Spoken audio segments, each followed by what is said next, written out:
امام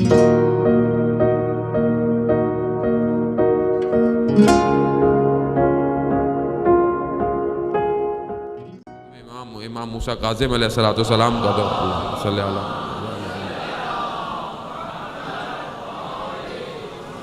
امام کا دور ہے، امام گزر رہے ہیں، امام نے گھر میں سے دیکھا کہ گانے کی آوازیں ہیں، رقص کی اس طرح کی آوازیں آ رہی ہیں، تو وہ کنیز باہر کچھ کچرا پھینکنے کے لیے باہر آئی، تو میرے مولا نے اس سے پوچھا کہ یہ گھر کس کا ہے، آزاد ہے یا غلام ہے؟ تو کہا کہ آزاد ہے۔ کہا اگر غلام ہوتا تو ایسی زندگی نہ گزار رہا ہوتا۔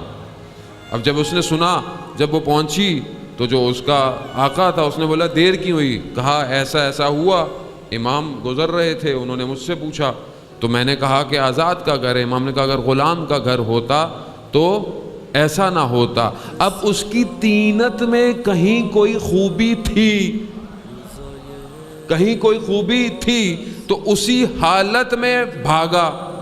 بشر حافی کا واقعہ ہے، اسی حالت میں بھاگا، ننگے پاؤں بھاگا اور جا کر امام کی خدمت میں جا کر جو ہے وہ پاؤں میں پڑ گیا اور مولا سے معافی مانگی اور ایک بہت عالم دین بن گیا۔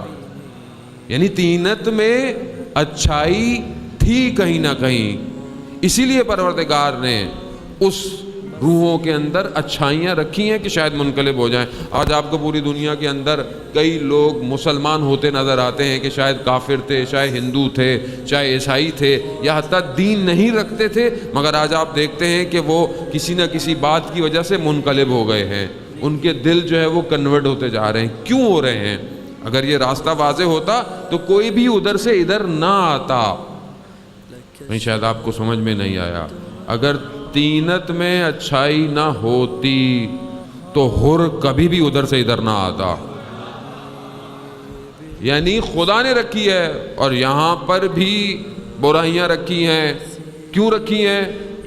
ہمارا امتحان لے پروردگار کہ یہ ہر حالتوں میں جب شکنجے کی حالت میں پڑتے ہیں، برائیوں کی طرف پلٹتے ہیں یا مجھے یاد کریں گے۔